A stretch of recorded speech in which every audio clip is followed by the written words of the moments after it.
২ বছর আগে যখন আমি পাথর ধরা পড়ছে আমি তো অনেক নার্ভাস হয়ে গেছিলাম। তারপরে কি করব ভিডিও আপনার ইউটিউবে আপনার ভিডিও দেখে যখন দেখলাম যে আপনি বলতেছেন যে পাথর অপারেশন ছাড়াই পাথর গলে।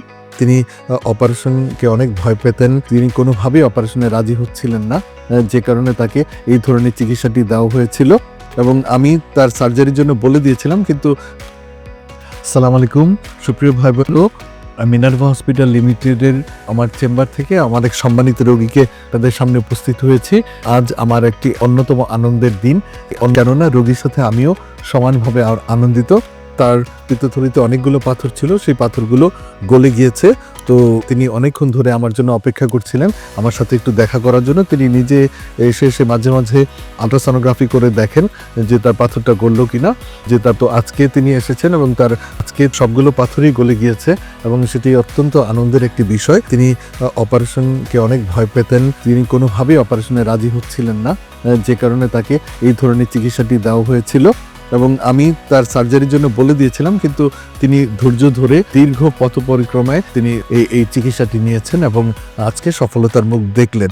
তিনি প্রথম আমার কাছে এসেছিলেন যখন 2023 সালে, তখন তার পিত্তথলিতে পাথর ছিল।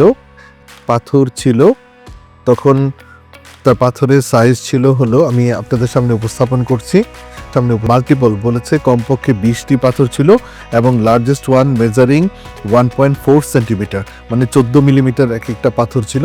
সেটি 28 সেপ্টেম্বর 2023 এসেছিলেন, তখন পরীক্ষাটি করেছিলেন। এরপরে তিনি ধারাবাহিকভাবে আরও কয়েকবার আল্ট্রাসোনোগ্রাফি আমাদের এখানে করেছেন। আমার দ্বিতীয় যে আল্ট্রাসোনোগ্রাফি তিনি করেছিলেন সেটা হচ্ছে 19 নভেম্বর 2023। তখনও পাথর ছিল অনেকগুলো এবং তখন 13 মিলিমিটার সাইজের পাথর ছিল। এরপরে তিনি আরও কয়েকবার আল্ট্রাসোনোগ্রাফি করেছেন। এখানে পাথর ছিল কমপক্ষে 4টি, ছিল 2006 ফেব্রুয়ারি তিনি আল্ট্রাসোনোগ্রাফি করেছেন। তখন 4টি পাথর ছিল এবং 4টি পাথরের সাইজ ছিল 13 মিলিমিটার এবং পরবর্তীতে তিনি 2024 জুন মাসে আবারও করেছেন। তখনও 4টি পাথর ছিল, 13 মিলিমিটার ছিল এবং এরপরে তিনি আল্ট্রাসোনোগ্রাফি করেছেন অক্টোবর 2024। তখন বলেছে একটি পাথর আছে 14 মিলিমিটার এবং 2024 অক্টোবরের পরে তিনি আজ আবার 2025 জুন মাসে আল্ট্রাসোনোগ্রাফি করেছেন। তখন ছিল একটি পাথর 8 মিলিমিটার ছিল এবং আজ তিনি আবার পুনরায় আল্ট্রাসোনোগ্রাফি করেন। সেখানে বলেছে যে লুমেন ইজ ক্লিয়ার, সেখানে কোনো পাথরের অস্তিত্বই এখন আর নাই। এখন আর পুরো লিমেনটি ক্লিয়ার, আপনারা দেখতে পাচ্ছেন এখানে ছবি সহ দেখানো হয়েছে। এখানে পাথরের অস্তিত্ব নেই, পাথর সম্পূর্ণরূপে চলে গিয়েছে। কিন্তু 2025 জুনে যেটি করেছিলেন সেখানেও কিন্তু পাথর ছিল। এখানে ছবিতেও পাথরের অস্তিত্ব বোঝা যাচ্ছে, এখানে দেখা যাচ্ছে পাথর আছে, কিন্তু এখন পাথর একেবারেই নাই। আপনারা দেখতে পাচ্ছেন 3টি চিত্রেও দেখানো হয়েছে। তো এটি আসলে একটি ভাগ্যের ব্যাপার। সাধারণত একাধিক পাথর থাকলে সেগুলো গলে না। পাথর সাধারণত 3 প্রকার। সাধারণত হলো কোলেস্টেরল পাথর, আরেকটি হচ্ছে পিগমেন্ট পাথর, আরেকটি হচ্ছে মিক্সড পাথর। তো সাধারণত কোলেস্টেরল পাথরই হয়ে থাকে আমাদের বেশি, কেননা কোলেস্টেরল পাথর দেখা গিয়েছে প্রায় 84 থেকে 86% ক্ষেত্রে কোলেস্টেরল পাথর হয়ে থাকে। বাকিগুলি মিক্সড পাথর এবং পিগমেন্ট পাথর হয়ে থাকে 5-6% ক্ষেত্রে। তো কোলেস্টেরল পাথর যখন সিঙ্গেল হয় তখন সেগুলো গলে যায়, কিন্তু একাধিক থাকলে সাধারণত গলতে চায় না। তো সেক্ষেত্রে আমার এই রোগীর ক্ষেত্রে যেটি ঘটেছে সেটি হচ্ছে পরম করুণাময় অসীম দয়ালু আল্লাহর অশেষ নিয়ামত তার উপরে সম্ভবত ছিল, বা আমি এখন বিশ্বাস করছি তার উপরে ছিল, এবং তিনি অত্যন্ত সৌভাগ্যবতী একজন মানুষ, যে কারণে পাথরটি গলে গিয়েছে। আজকে তার সাথে ক্রেডিট নেওয়ার ভাগিদার হলাম তার সৌভাগ্যের জন্য।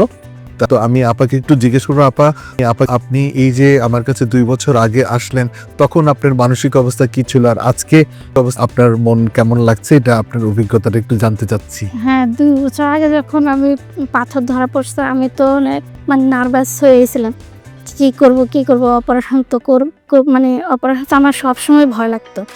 তারপরে কি করব ভিডিও আপনার ইউটিউবে আপনার ভিডিও দেখে যখন দেখলাম যে আপনি বলতেছেন যে পাথর অপারেশন ছাড়াই পাথর গলে, তখন আমি আমার হাজবেন্ডকে বলছি কি যে ওখানেও শান্তিনগর ওনার চেম্বার আছে, তো আমরা ওইখানে যেয়ে দেখাই। তখন আপনার কাছে আসলাম, তারপর তো ওষুধ খাওয়া শুরু করলাম। আপনি যেভাবে বলছেন ওইভাবে, সাথে খাবার দাবার বলছেন যেভাবে খেতে ওইভাবে খাইলাম। তারপরে ব্যায়ামও করছি, ওষুধ, তারপরে এখন তো মানে দেহের বাড়তি ওজন কমাচ্ছেন, তারপর কিছু খাবার ছিল, বলেছিলাম যে একটু ফল টল বেশি করে খাবেন, টক জাতীয় ফল যেমন আপেল, নাশপাতি জি এগুলাই, হ্যাঁ আপেল, নাশপাতি, তারপরে আরও লেবু টেবু এগুলো সব, মানে সব মিলাই আর কি।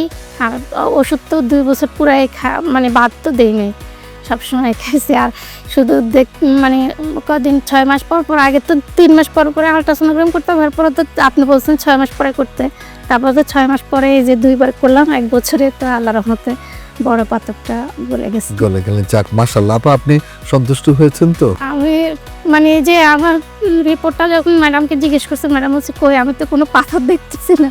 তো আমার মানে খুশিতে কি বলবো আর। তারপরে ভাবছি যে চলে যাব এখন। ওনাদেরকে বললাম আর কি যে ডাক্তারকে একটু বলে যায়, যেহেতু পাথর আমার চলে গেছে। তো ওনারা বলে যে ডাক্তারের মেয়ে আসবে, তো ডাক্তার তাই অনেক আজকে অনেক বিজি, তো আমি চলে যাবো তাড়াতাড়ি, আজকে আর দেখায় না। তো তারপরেও আমার হাজব্যান্ড বারবার বলতেছে না, আপনাকে একটু দেখায় যে, একটু বলে যে। অনেক ধন্যবাদ আপা, অনেক সময় নিয়ে অনেক ধৈর্য ধরে অপেক্ষা করেছেন। এখানে একটি বিষয় হলো, সেটি হচ্ছে পাথর সাধারণত হলে পরে যেটি অ্যাসিম্পটোমেটিক পাথর, সেগুলোর যে ক্ষেত্রে আমরা ওষুধ খেয়ে চেষ্টা করতে পারি, এটাকে ডিসলিউশন থেরাপি বলা হয়।